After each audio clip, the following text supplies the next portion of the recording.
everyone, welcome back to another episode. We're here with our 007 First Light review. I got 0067. Steve Vikvari. How are you doing, Steve? I'm doing really well. I'm excited to be talking about this. I know this is a long time coming, it feels, to be able to talk about this game. But thankfully, we squeezed this in before SGF. Yes, absolutely. Because it's it's kind of funny. I've seen a lot of other people. They're doing the reviews next week, so we're a lot of people in the same boat where I don't think a lot of review codes went out. No, apparently did, but it was like apparently just before the Memorial Day weekend, which basically like the review embargo was like the next Tuesday. So it was just a lot of people are kind of like doing the day that I got mine. So I got mine on like the Tuesday when everyone got back and US press or PR came out. So I got my code that day, right before like whatever. Yeah, I got mine during the 24-hour early access period. Yeah, same here. So it just seems like a lot of people are now rolling out their reviews. So we're happy to get ours in the mix of things. Steve Saylor, how are you doing?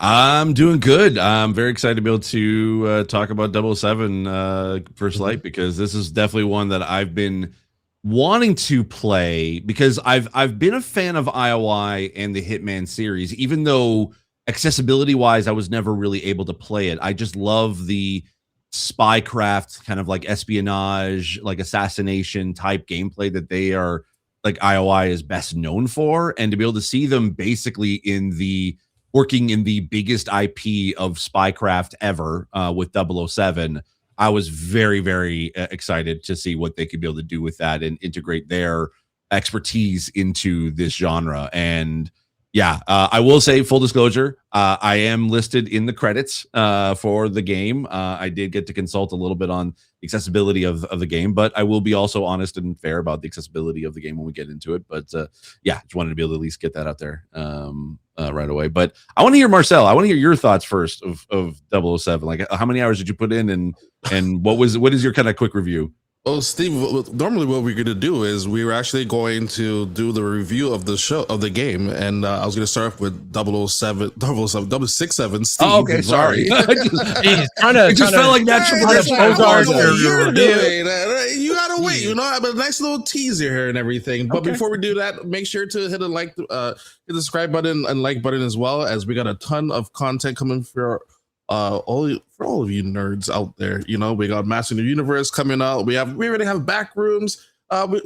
This one right here, First Light, and of course Summer Game Fest coverage happening with Camille and Steve Vikvari as well. So we have a lot of content coming for all of you. But State of Play too, big one, big episode. State of Play just went out recently, and some people are excited for that God of War. Which, by the way, the cube is in the letter A. By the way, I don't know if you noticed that. No. With the look at diamond shape. Yeah, I don't think anyone wants to realize that. I looked, I'm like, oh, that's the cube right there. Like, so if it's not, I don't know. But his shape is a diamond. But sure, that's what the cube is. Okay, Frank's there. He's been there the whole time. But he's also a cosmic cube, apparently, according to interviews. So he's a MCU. He's a placeholder. All right, he's like the tofu from Resident Evil. But Steve, you are the only one who has rolled credits here. That's right. You're the Bond. Please tell us your the real Bond. I'm a man of the people, a real gamer here. I'm the one that rolled credits. I saw my name and your thing. So we'll love to hear about it. Yeah, of course. It took me about 15 hours to roll credits, and then I went back for all like the Taxim stuff, that the like supplemental content. Pop some achievements at the same time there. But overall, 007 First Light is, to me, like an 8.5 out of 10. This is a very, very solid game, a very AAA game. And kind of like what Steve Saylor was alluding to earlier is that I'm a big fan of Hitman. I love Hitman. I've spent hundreds of hours across, especially the World of Assassination trilogy. So I know those games like the back of my hand. I know their approach to sandbox level design and how they integrate like gadgets and give player freedom and agency and everything. So I was very interested to see how they could take that approach to game making and kind of make it more narrative focus based. And the end result is almost like this marriage of Hitman and Uncharted and a little bit of Arkham in there. And I don't want to say that they do any of that the best, but I think that their approach and their marriage of it works very, very well. I don't think that they do anything better than the Hitman series did. I don't think that they've done anything better than Uncharted has in the past, or even like some of the hand-to-hand combat of Arkham. But what I will say is that, to me, this is the most authentic 007 game I've ever played. Is that it Patrick Gibson is 007 in my eyes. He perfectly nailed it. He has that charisma, that charm, that on-screen presence. And you get in there and you do get a little bit of that still agency of being able to go into a level of not an open sandbox, but an open level and kind of approach it how you want. And do you want to be, the stealth Bond? Do you want to go in and take every advantage that you can to not get caught by the guards? Do you want to get that license to kill up and going on the screen, and then all of a sudden you pop out your pistol and start murking people? Like, you have that approach, and you can get into some fist fights as well. And it all works very well. I think the story itself, super compelling all the way through. I think it is also very emblematic of the times. Without getting into spoilers or anything, it deals a lot with AI and how AI hallucinates and misconstrues the truth, and what government bodies will do to kind of cover their tracks in that pursuit. And then, Bond is very, very early on in his career, so it is very interesting to see him get into the throes of it, prove himself, get the number. And yeah, I think this is a very strong game. I performance wise is beautiful. Some of the level design again is great. The amount of density when it comes to NPCs without foregoing details in the level is just incredible. I think IO is definitely a master of their craft when it comes to that sort of thing. I would say that if I have any critiques, I don't really like the gunplay all that much. I do try to waver towards the stealth, kind of keep it, because anytime I have to pop out a gun, I feel like James Bond just is too floaty with it. There's just something about it that doesn't feel as like crunchy or as satisfying as it could, I feel, especially when looking at Hitman. I think Hitman has pretty solid gunplay. And then the other thing is, I think everything dealing with vehicles is super underutilized up until the very end. And I think at that point it's kind of too little too late, for my opinion. Yeah. Awesome stuff. Steve, you want to go next? Sure. Yeah. So I will say that, like as much as I love the idea of Hitman, and I just wish I could be able to play it. The problem, regardless of the accessibility, the main problem I had with it was I was just paralyzed of choice, due to choice, because there was just so much that you had available to you in the Hitman games that I just got paralyzed a bit, like trying to decide what to do, and how to best accomplish and fulfill your contracts as much as possible. But what I love about this, kind of going where Steve, where you were saying, it's like, even though it's not like the kind of the perfect sort of Hitman or the perfect sort of like Uncharted, it's kind of its own thing. I think that's kind of its charm in a way, because like there's several missions where I felt like I was like, I'm just going to commit to what I'm doing, and by not worry about what the potential other choices would be. I'm just going to go with the flow, and then find an area that I'm just going to go, because that's how I feel what Bond does. Like, he makes his decisions extremely quickly because of just his own expertise, and then he commits to that, and then he adapts and improvises along the way. And I think that is it, like, again, adding to the charm of who James Bond actually is. It does make you feel like that you are James Bond in that moment. Yeah, definitely rough and rough around the edges, as being the Bond that in his early days trying to earn the number. Like, to me, I felt that it was like this was as true to a character that I think I've ever felt in a licensed kind of like IP game.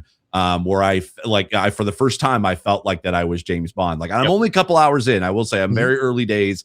But I felt like there was some game design decisions that I think that were absolutely fantastic, and kind of like takes things that we've seen in video games before and changes things on, like, for the better. Like, literally the tutorial the Oh my God. tutorialization of the game is so good. Like, Yep. like I don't want to spoil it, but it's for you to experience it for yourself. But like, it is like something I had not seen before that I thought Never. was very clever how they did that, and it made you like as you're learning yourself, the player, you are learning as Bond as well, and I think that that's just awesome. Yeah, there's definitely areas where I think it could have like improved upon, and yeah, I don't feel like the gunplay was something that that I felt like I got accustomed to. Like I was very much like, okay, what can I do to infiltrate this using my bluff, using my my sort of sneaking abilities and my watch sort of gadgets and stuff like that I feel that Bond would do, because he's not completely stealth, but he's also like he can charm the pants off of like a maid and basically just, you know, and give whatever BS that he can come up with in the moment, and they believe him. And I'm like, yeah, because that's what Bond will happen. Yep. But then what I love too is that even if you make mistakes, it doesn't punish you for doing so. Yeah. Like there's a moment where I just literally just played it before even starting the show today. I got to a point where I was trying to walk into a room, got caught by a security guard. I just hit the comply button, and it just basically said, "Kate, you know what, you're good," and then it just kicks you out of the room. Yeah. And it's just like I felt like that to me was like, because otherwise in a lot of those missions it would just automatically fail you, and then you know you start back to the previous checkpoint. But I love that you're stuck in a loading screen. yeah, but I love that it basically puts you outside the room. They're standing there. It's not like, you know, that they just go back to what they were doing before. But then it made me made me had to rethink of what I need to do. So I was like, okay, well, I know the security guard has the key that I need.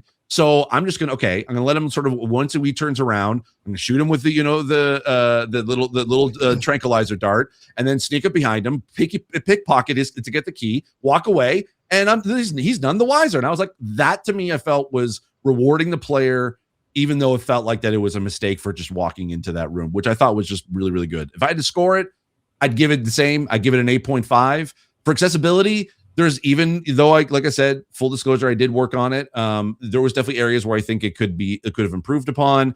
Some features that I wish that could have been there, like something like a high contrast mode would have been great. They have sort of that when you go into Q watch mode, or what would they call it? Q. Oh, I think it's so when Q you go mode or something. Q mode, yeah. When you go into Yeah. Q mode, there are actually elements that could be seen as high contrast mode. So I would love to be able to see that maybe in a post-launch update. They can just add that to the game in and of itself. And I would love to see like more specific accessibility. Like there was not a lot of like really good aim assist for guns. That's why I felt like it was floaty as much as Steve had said. But I felt like it could have, like there's areas I think it did well, and I think it definitely is an improvement over Hitman, like by a massive degree. But I just wish there were certain things you may adjust, like same like with text size and stuff like that. But they've got a robust screen reader, they've got a robust subtitle system and captioning to be able to get like even the environmental captions from the different just NPCs. So I would say you can change the reticle, because I found sometimes with the Q mode, if I wanted to like hack a certain like device, and if there was two devices kind of overlaying, sometimes I kind of like picked the wrong one, because like the selection or like the reticle was like real. I was like, this is very tiny. Yeah, I don't think I saw.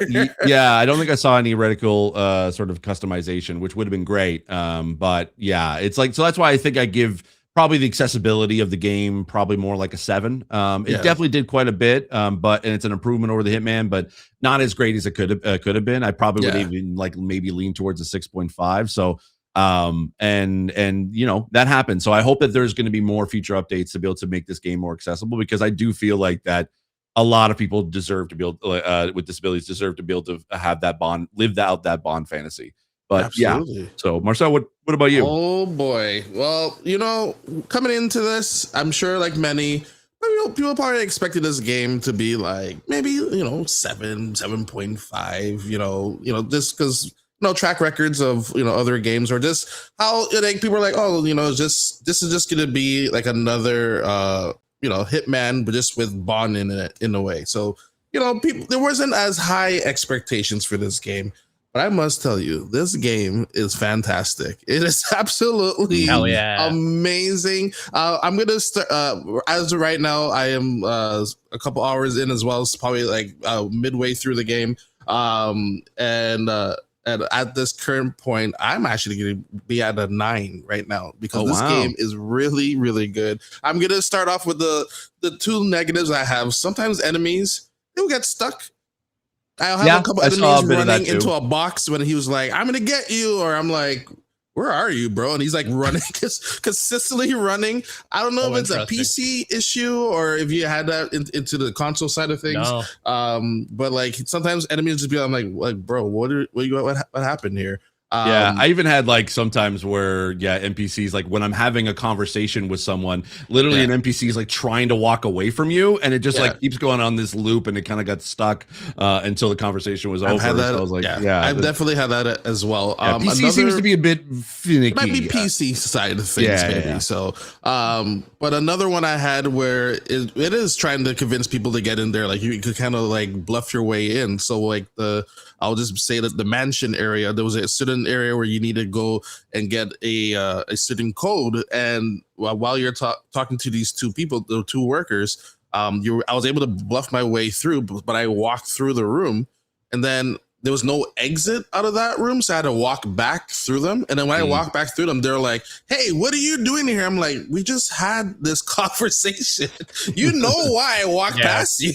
I've had that a couple times too. Yeah. So like it doesn't like it does. You could bluff your way through, but doesn't like remember that you did that, which kind of killed a little immersion in a way. But like that's like it is a small thing right there. But there's something that I would have wished they ironed out. But besides that, the whole presentation of the game, how it looks, absolutely amazing. The gunplay, it is kind of meh, but it's something I can handle as well. But the story is so like, it's such like a, what's gonna happen next? Let me just keep going. Like I feel like there's no real pause in this game. Like I was playing it last night as well, and I was like, this is a good point to stop in the game. But like it is like, this part where I'm doing is kind of interesting. I'm just looking around in this area, and then it led to like a whole highway chase. I'm like, what?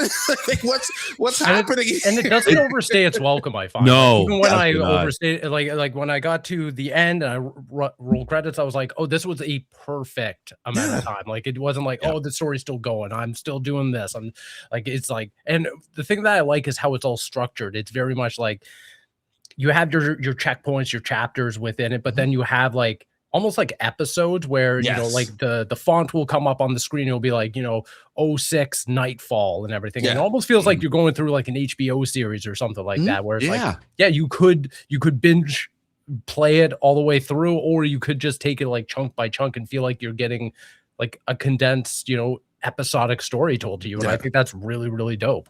Yeah, and even did like a cool, like, I don't know if you guys had caught this, but that even does a cool thing. Like if you like say leave the game and come back a little bit later to play, there is a story so far option in the menus that basically you can go through chapter by chapter, and it gives you a brief summary of what actually has happened, so you can kind of catch up pretty quickly. But you're right, like I think it definitely doesn't like overstay its welcome, even in the moments where you think it would. Like when we first saw that initial gameplay, like a lot of people complained, why is the car so freaking slow? Like why, like at the beginning of this whole thing, why are we focusing so much on driving to this villa somewhere? But like once you get to that point in the game, like to me, it didn't feel like it was slow at all. I think it was just more of watching it versus like playing it feels a lot different. And it was a terrible showing for that game. Like, it was a terrible start for sure. I did not like, I came out of it still pretty positive when they showed that. I was like, okay, I understand that this is a vertical slice, a vignette of what the game is, but I agree with you. When you're in the story and you get to that point of driving up to the villa, you're going through it, you get into the airplane sequence and everything, it works so much better contextually, and then also pacing wise is so much better. But I do think that top to bottom, that was a really, really bad way of showing that game off the first time. Yeah. And I was gonna say, like, I really love like how this game, like, it gives you so many options to handle something, and it really gives me a vibe. And this is a game. This is actually one of my favorite games like ever. It is Watch Dogs 2, because that game is so like you can do whatever you want, and how you can figure it out, how you can figure out to get to the main to complete this mission and everything. And that, even with that game, it was so nerdy, and how all the people were talking to each other, and you kind of care for the characters. You kind of get that same vibes as well, even with the beginning of the game here, where you're training with your with your teammates and everything, and you know you have Money Penny in the air. I had to make sure to slow down this time. You know, you have her as you know, your eyes, and you know, you gotta build a relationship with that. Even the old lady who doesn't want to talk to you, you have a little care for her, maybe a little bit, you know. So I do want to say that top to bottom, the performances across the board super strong. We already kind of I want to give complete flowers to Patrick Gibson, who I think nails it. You're talking, Steve, you were talking about like the little things that they put into this game. There are such specific moments I appreciate where you'll like barge through a door and then he'll like stop and like adjust his jacket, or he'll do like little things, or like even just the way that I mean it's funny, like, you know, Bond at the end of the day is a bit of a womanizer, but like he has this charm with the female cast. He has like this like suaveness and everything, and it is portrayed so well that it, again, you can go back to some old Bond films. It's a little grimy at times. Bond is a little bit of a little sicko out there, but it's I think, in my opinion, it's very tasteful the way he approaches. I think everything tonally is very good. And then also, I just want to give a shout out, Lenny James as Greenway. His dynamic with Bond is such a Sully and Nathan Drake dynamic that by the time you get to the end, you're like, holy shit, I give such a fuck about these characters. You really do. And even the other trainees and like that are going through the 00 program and everything, or you talk about Money Penny or Q, and like I think top to bottom, even M is so good. They killed it with this cast. And it's not really something that a lot of games do. Like, sure, you'll get like your front build character, you know, maybe it's a Troy Baker in Indiana Jones or something. Dollars to donuts, you can't tell me another voice actor that's in that Indiana Jones game.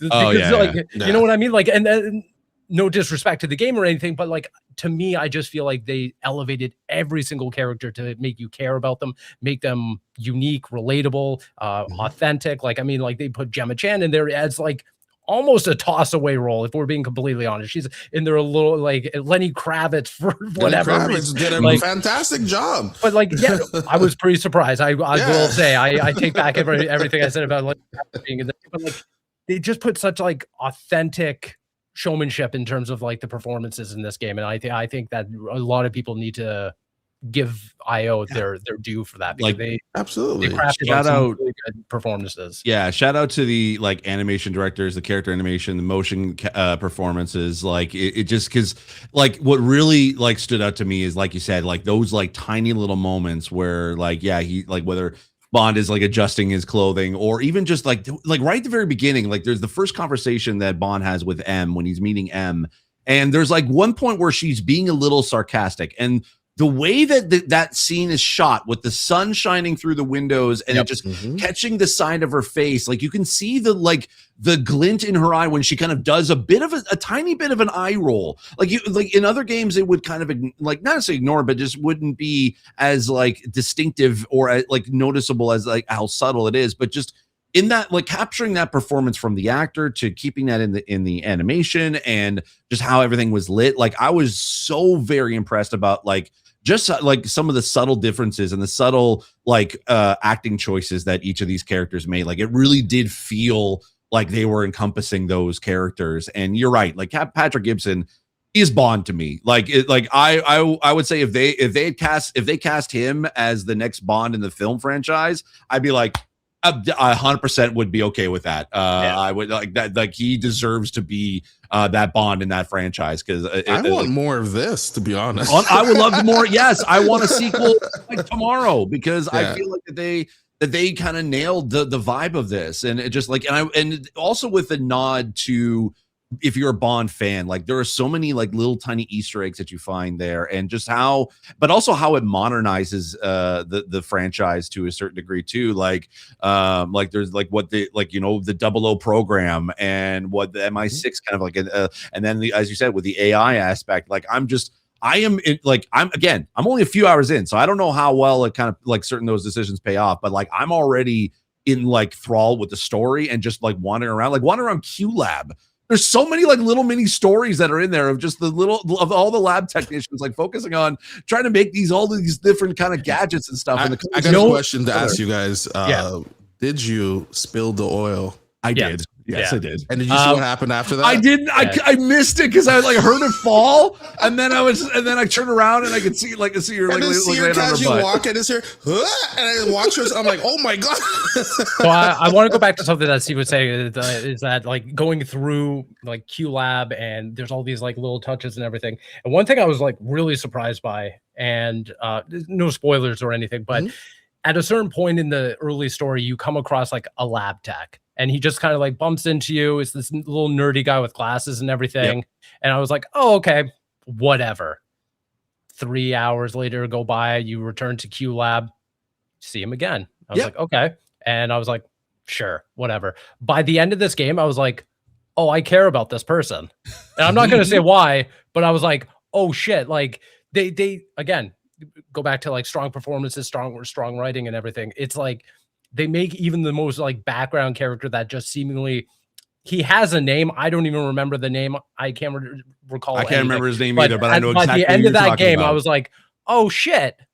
Oh, okay, cool." Yeah, it's very very cool. The other thing I wanted to shout out. And this goes back to the comparisons to Uncharted, are some of the set pieces, and there was the airplane sequence that playing it through. Sick. It's one thing to see it in the state of play, but it's another to have like your thumbs on the sticks and everything. But towards the end of the game, there are such great set pieces that I'm like, you guys got some Naughty Dog sauce going on, because like you guys just understand like blockbuster cinematics. And Marcel, I don't know, like you're talking about where you were before the episode and everything, but like I'm just gonna throw it out, the word crane. Yes. Absolutely. Holy fuck. Crazy. Like I was like that again. Crazy. It's just such small things. Just the way it's all played out. I was like, this is beautiful. Like it's just executed in such a wonderful way. I haven't gotten to that part yet because I don't know what you're both talking about. But like, there's several like set pieces, like even in the early game that I was just so super impressed with, like the club scene. Like, oh, I want to talk. Yes.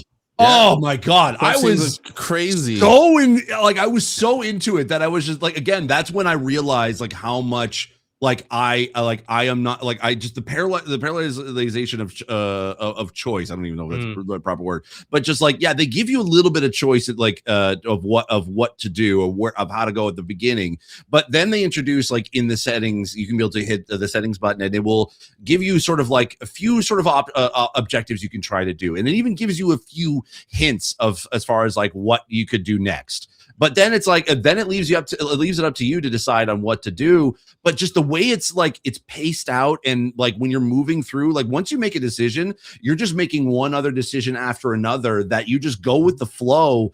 And it's such a Bond, like it's such a cool Bond, like scene and set piece that really like it's again I completely agree. And I think this goes back to their approach to Hitman, because Hitman had the same thing where it's like, okay, you got to go out and kill this guy. How you do it could be up to you. You could just, if you want to finagle a plan yourself, go ahead, or we're going to give you like 10 options, 10 like light story paths that you can kind of go down, and checkpoint by checkpoint you can get through it and get your target. Here it's kind of the same thing where, Steve, the level you're talking about going through the club, it's like, no, you have to get to the second floor, you got to get in there, you got to infiltrate, speak to a guy up there and everything. We'll give you like 3. So it is like a lot of like more funneled of an experience than Hitman. But that being said, it is very like, okay, so if you want to go and distract the guard and then you can go up the stairs by all means you can. How I did it, I didn't even mean to, but I was just like, oh, well, I found a way behind the stage, went up the rafters, climbed up totally over like all the hangings and everything, climbed through a window, and then I just happened to like walk through the door and I was like, oh, I made it up here. And I didn't have cool. I didn't even know that. Like, but that's the thing too. Like, that's got a password from Jack. Jack's up the guy gave me the answer. Exactly. Like, it was like, you can do these 3 things. Okay. You can eavesdrop on these people and get more hints and more opportunities and stuff like that. Again, Steve, it goes back to your this whole idea of like, there's never a game over sign. Well, I mean, unless you die or something. But like, it's like if you just brute force your way through this and just there's like player agency, there's player fluidity, there's player choice and everything. Not as much as Hitman, obviously, but I do love the approach of like, if you can think of it and you can, if the level and level design allows you to do it, why not? Yeah, I really like that. I think what it does best is, and I think that what IOI, like, they could have very easily just created like a skin of Hitman and just put, you know, Bond on top of Agent 47, and that would have impressed a lot of, you know, fans of IOI and Hitman. But what I love with this is that they made it a lot that style of gameplay a lot more approachable. Yeah, there's less choices that you can do compared to Hitman, but the choices that they give you and the ways, like the sandbox that you get to play in, is such a fun experience that it doesn't, like, it makes it more approachable for someone like myself who would love to do it, love to be able to play those games, but like now it gives me that opportunity that I get it. Like, I understand why people love the Hitman game so much. And so I think that was the perfect design decision for this, because in order to be able to, like, because Bond is a universal, like, it's a globally recognized franchise, and to be able to like open it up to as many people as they possibly can, I think that was a great decision. I want to dive in just a little bit into combat. Yeah, because I find this combat to be fantastic. Oh, I was about to ask that. Like, even though we're talking about the gunplay, tackling with combat, God, I'm laughing because at one point, you know, you could, like, just like very like Batman Arkham, like you mentioned, Steve. If someone's punching you, can counter it, flip him over. You could literally like charge into someone, go through a wall, hit like a pipe that blows up. You guys go flying across the room and everything. There's so much chaos. You can just be like mid punch, pick up something, chuck it at someone, run into them. Like, there's so much.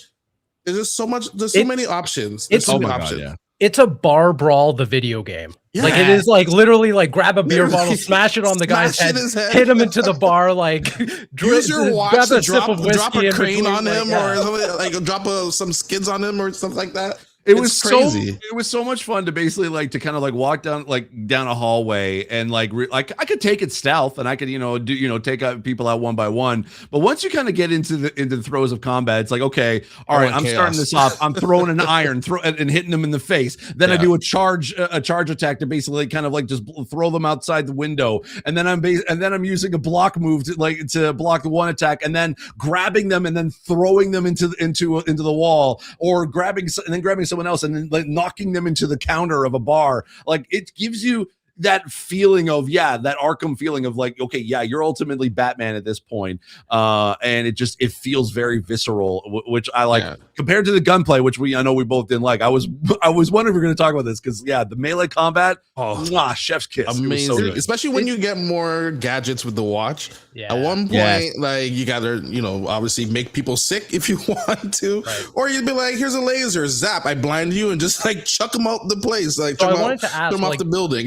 I know, Steve, you're relatively still early on. Marcel is a little further on, so he has more. Like, are you guys leaning towards any specific gadgets? Because I basically had my kit, and even if I was unlocking new stuff, intermittently throughout the game, I was like, I don't want to do much other than have the poison dart. I had the laser, and then there's a proximity mine as well. Yeah, there's that. There's the smoke bomb. Yeah. So far, it's been for me. It's been the dart and the smoke bomb. Because that seems to me because my style is I generally prefer stealth, at least at first, until something happens and I have to go into a brawl, which I'm totally fine with, because that I feel like that's what happens if you're Bond, especially early Bond in his career. But I think that that seemed to be right. Like, I tried to use the that kind of pulse wave camera thing. Couldn't really get that to work properly for me. I never used that. So I just kept with the dart and the smoke bomb. I have the laser and the shocking one.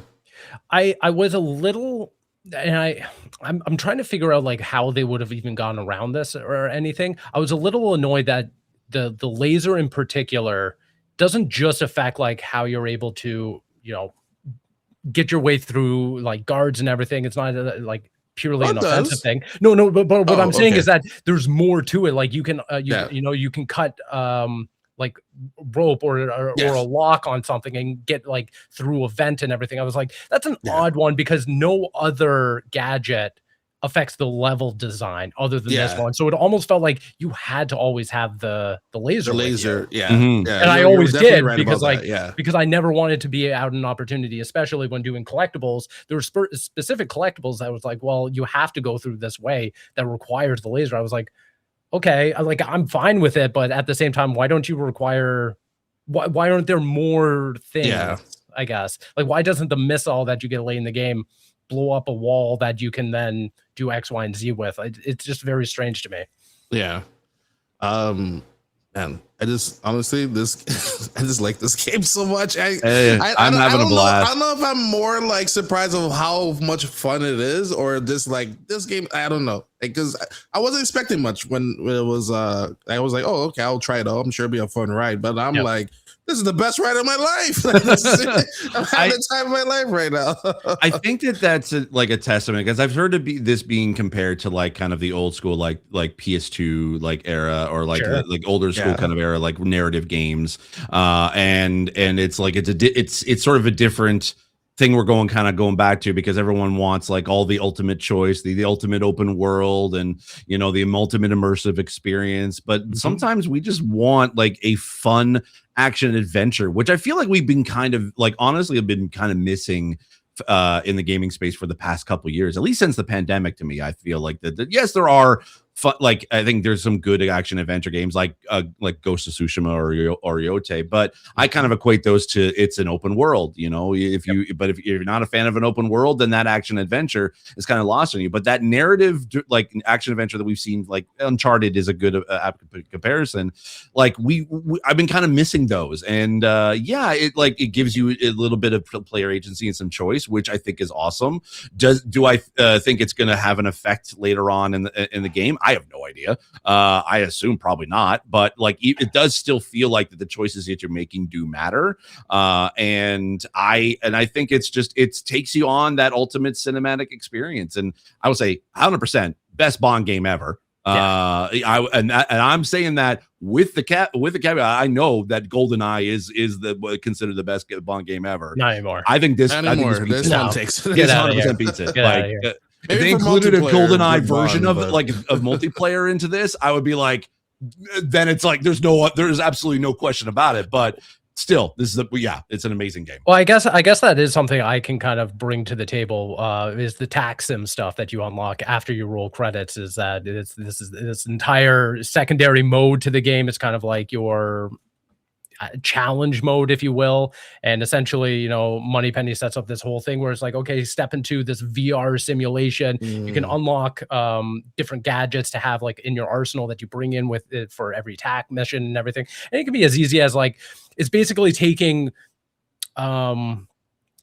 different chunks of the game and restructuring the mission objectives and remixing it all. Like there's one where you're going through the laundry room and all the enemies have like different buffs and nerfs and everything. So it's like, oh, don't get caught at all. And you have to grab like 3 slips of paper. So it's like, okay, now you have to okay. Yeah. actually utilize stealth, take out every enemy and everything. The enemies are also way more difficult to like beat up if you do get caught by one of them. So it remixes and reskews everything that is in the base game, and then you build up credits, you build up points and everything, and then you come back out and you can be like, okay, now I'm going to unlock this pistol, I'm going to unlock this gadget to help me with the next sim and everything.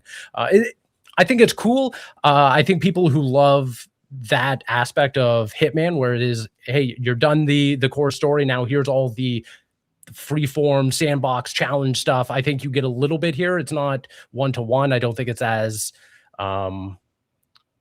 fleshed out as it could be. But that being said, IO has already talked about them adding a car-based one. They're going to bring in a vehicular tax sim, I think, cool. in the next couple weeks and everything. So they are going to be adding stuff. I wouldn't be surprised if like you do get some of the celebrity faces in here at some point where it's like, okay, now here's billionaire blah blah blah, George Clooney, and now exactly. Here's George Clooney, and now take him out or do something. Whatever. I think that there is a bit of steam here left. Maybe they do DLC for this, but I think in terms of DLC. Ongoing content, I would probably say it's more on the tax sim stuff, which I'm not too upset about. I mean, if it gives me an excuse to kind of pop in, see a celebrity, do a fun little mission or something like that, totally. Yeah, it's a neat thing to add to the narrative of Bond. It's like, okay, yeah, that if that's they're gonna put the DLC into this, I'm all for it, because it just adds to the length, or adds to the replayability of the game. If especially if you're like a collection hunter, it's like, it's a great way to be able to play around with different missions that you've already done before, and in kind of fun different ways. I think that's awesome. Very quickly, the puzzle to get into the tunnel.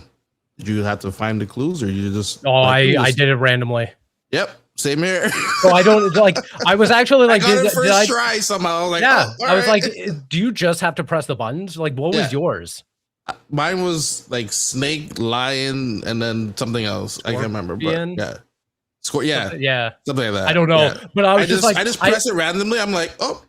Doors I was like, I don't know where these are. Do, and I just got it. I was like, oh, this is weird. What about you, Steve? I don't know. I haven't got to that tunnel part. You should have. No, you would have. You would have. With the fireplace. The fireplace? Yeah, it's in the villa. It's in the villa. Okay, maybe I just haven't got to that part yet. But I'll find it. I'll find it. I'll try to find it. Anyways, we just spoiled it. No, it's fine. I have no idea what you're talking about. I'll probably won't know it until I get to it. No, because you mentioned you reached the airplane part. That's after that. That's why everyone I did that in play testing when I worked on the game. I didn't get to play everything. My apologies. Sorry. You're good. You get to play test the buttons, apparently. Sorry, this game is just cinema. All right, this is pure cinema right here. All right, it's fine. With that being said, make sure to hit the like button, hit that subscribe button as well. We got a ton of stuff coming out for you, like Masters of the Universe, Summer Game Fest, and so much more. There's this Nintendo Direct next week, maybe. I hope so. That'd be great. After this thing, but with that being said, we'll check you out on the next episode. Take care, everyone. Bye.